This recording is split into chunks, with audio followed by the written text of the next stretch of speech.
2015 में Yellowstone national park के नीचे एक बहुत बड़ा मैग्मा चैम्बर मिला जिसके अंदर बहुत ज्यादा लावा था। जब साइंसदानों ने इस चैम्बर को डिटेल के साथ स्टडी किया तो वो खौफजदा हो गए। उन्होंने कहा कि ये चैम्बर फटने वाला है और अगर ये चैम्बर फट गया तो इसके अंदर लावा एक एटम बॉम्ब की तरह पूरी दुनिया में फैल जाएगा जिससे दुनिया की आधी आबादी खत्म हो जाएगी। आखिर ये कब फटेगा? इसके अलावा साइंसदानों को इस लावा में कुछ ऐसे जानदार मिले हैं जो आज भी जिंदा हैं। आखिर ये कैसे पॉसिबल हो सकता है? येलोस्टोन वोल्केनो आज से पहले कई बार फट चुका है। इनमें कई धमाके इतने बड़े थे कि उन्हें सुपर अरप्शन का नाम दिया गया क्योंकि इन धमाकों से निकलने वाली राख, डस्ट, गैसेस और लावा की मकदार इतनी ज्यादा थी कि उनसे 10 माउंट एवरेस्ट पहाड़ बन सकते थे। माजी में होने वाले इन इवेंट्स को देखकर कुछ साइंसदानों ने यह भी कहा कि अब जो लावा इसके अंदर से दरियाफ्त हुआ है कि अगर ये इस लावा के साथ फटता है तो जमीन पर तबाही 100 से भी ज्यादा होगी क्योंकि ये धमाका आम धमाके से 1000 गुना ज्यादा पावरफुल होगा, जिसकी वजह से इसमें इतनी ज्यादा धूल निकलेगी जो यूएसए को पूरी तरह से ढांप लेगी और साथ ही इसका असर पूरी दुनिया में होगा। इससे निकलने वाला लावा 1609 किलोमीटर दूरी तक फैलेगा। इस वोल्केनो से निकलने वाले धुएं के बादल हमारे सूरज को कई सालों तक ढांप लेंगे, जिसकी वजह से जमीन पर धूप आना बंद हो जाएगी और जमीन का टेम्परेचर बहुत कम हो जाएगा। इसके बाद वो मनाजर स्टार्ट होंगे जो डायनासोर के मरने की वजह बने थे क्योंकि सूरज की रोशनी के ना होने की वजह से फसलें और पौधे तबाह हो जाएंगे, जिसकी वजह से इंसान और जानवर मर सकते हैं। मुझे उम्मीद है येलोस्टोन नेशनल पार्क के बारे में ये तमाम चीजें जानकर आपको डर तो लग रहा होगा, लेकिन अगर देखा जाए तो इस नेशनल पार्क में सिर्फ वोल्केनो ही तबाही की वजह नहीं बनेंगे बल्कि अर्थक्वेक्स भी इसकी वजह बन सकते हैं। येलोस्टोन नेशनल पार्क में एक या फिर 2 नहीं बल्कि डेली 5 बार अर्थक्वेक्स आते हैं और अर्थक्वेक्स की वजह से ही वोल्केनोस फटते हैं क्योंकि टेक्टोनिक प्लेट्स के बॉर्डर पर वोल्केनोस होते हैं और जब ये प्लेट्स हिलती हैं तो अर्थक्वेक्स आते हैं जिनसे इनके बॉर्डर पर मौजूद वोल्केनोस फटने लगते हैं। लेकिन येलोस्टोन के नीचे टेक्टोनिक प्लेट्स का बॉर्डर नहीं है। यहाँ पर होने वाले अर्थक्वेक्स मैग्नीट्यूड 2 या फिर उससे भी कम होते हैं, यानी वहाँ आने वाले अर्थक्वेक्स ना होने के बराबर होते हैं क्योंकि ये अर्थक्वेक मैग्मा चैम्बर के प्रेशर की वजह से आते हैं।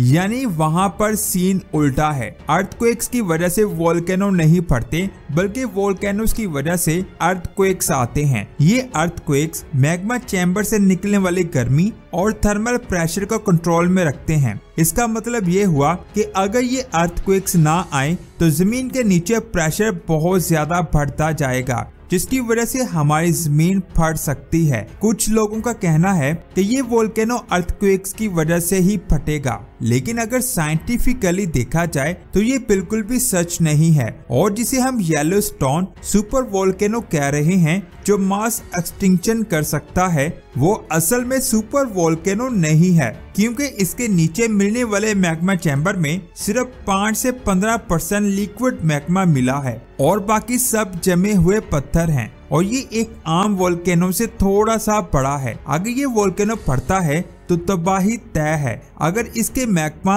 100% लिक्विड होते हैं तो ये येलोस्टोन टेक्टोनिक प्लेट्स के किनारों पर होता तो फिर ये इतना खतरनाक होता जिससे पूरी दुनिया में एक बहुत बड़ा क्रैक आ जाता। येलोस्टोन नेशनल पार्क में ऐसी और भी बहुत ज्यादा चीजें हैं जो मौत का सबब बन सकती हैं, जैसे कि वहाँ डिस्कवर होने वाले गाइजर्स जो मैग्मा चैम्बर से निकलने वाले हीट की वजह से पार्क में कई जगहों पर बनते हैं। अगर इन हॉट स्प्रिंग का पानी मैग्मा के करीब से आ रहा है तो इसका टेम्परेचर बहुत ज्यादा होगा। एक स्टडी के मुताबिक इनका टेम्परेचर 92 डिग्री होगा, यानी पानी गर्म होने के साथ साथ बहुत ज्यादा तेजाबी होगा, यानी अगर इसमें लोहा भी गिर जाए तो वो भी पिघल जाएगा। ऐसा इसलिए होगा क्योंकि इन हॉट स्प्रिंग से आने वाले पानी के साथ वोल्केनो से निकला हुआ सल्फ्यूरिक गैस खुल जाता है और फिर ये सल्फ्यूरिक एसिड बन जाता है। ये बात जानकर आप हैरान हो जाएंगे कि इन हॉट स्प्रिंग में गिरकर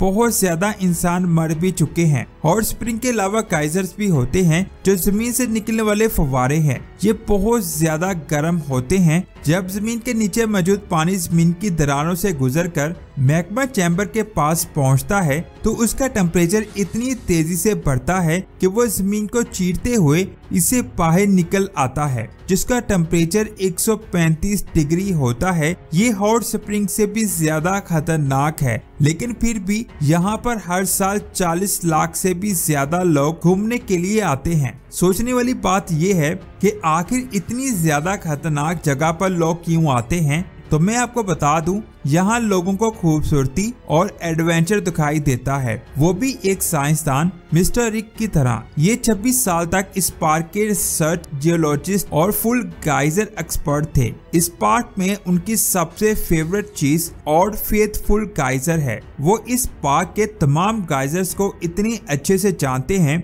कि वो देखते ही बता सकते हैं कि कौन सा गाइजर कब फटेगा। उन्होंने अपनी ऑब्जर्वेशन से ये बताया है कि ऑड फेथफुल गाइजर इस वक्त इतना ज्यादा फेथफुल नहीं है। ये बहुत ज्यादा खतरनाक है क्योंकि उसके फटने के चांसेस बढ़ते जा रहे हैं। जो पहले 60 से 64 मिनट में फटता था, अब वो 94 मिनट का हो चुका है। इसके पीछे दो वजूहात हैं। Number 1 water evaporation, number 2 cooling of magma chamber. इसका मतलब ये हुआ हमारी जमीन का हॉट मैग्मा येलोस्टोन के नीचे मैग्मा चैम्बर्स को हीट सप्लाई करता है, लेकिन अर्थ की टेक्टोनिक प्लेट्स की मूवमेंट्स की वजह से वो चैम्बर मेंटल से दूर होते जा रहे हैं। अगर ये सब ऐसे ही चलता रहा तो एक दिन ऐसा आएगा जब मैग्मा चैम्बर ठंडे हो जाएंगे, जिसकी वजह से गाइजर्स भी बंद हो जाएंगे, जिसके बाद तबाही बहुत ज्यादा होगी। इस चीज ने भी साइंसदान को बहुत ज्यादा खौफजदा किया है। ये कब होगा इसके बारे में किसी को कुछ नहीं पता। इस गाइजर के अलावा येलोस्टोन के हॉट स्प्रिंग की एक और खासियत इनके ब्यूटीफुल कलर पैटर्न्स हैं। जब साइंसदानों ने इनको स्टडी किया तो इनमें से उन्हें 240 करोड़ साल पुराने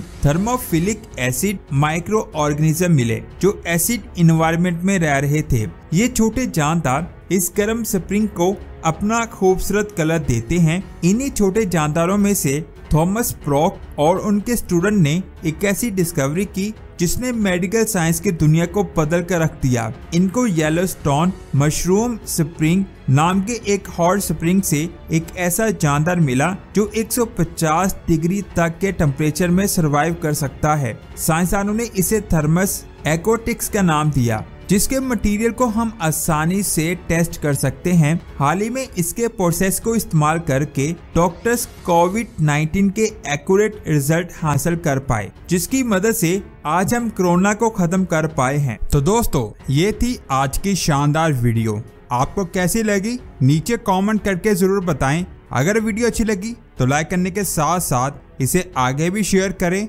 मिलते हैं एक और शानदार वीडियो में। अपना बहुत सारा ख्याल रखें। अल्लाह हाफिज।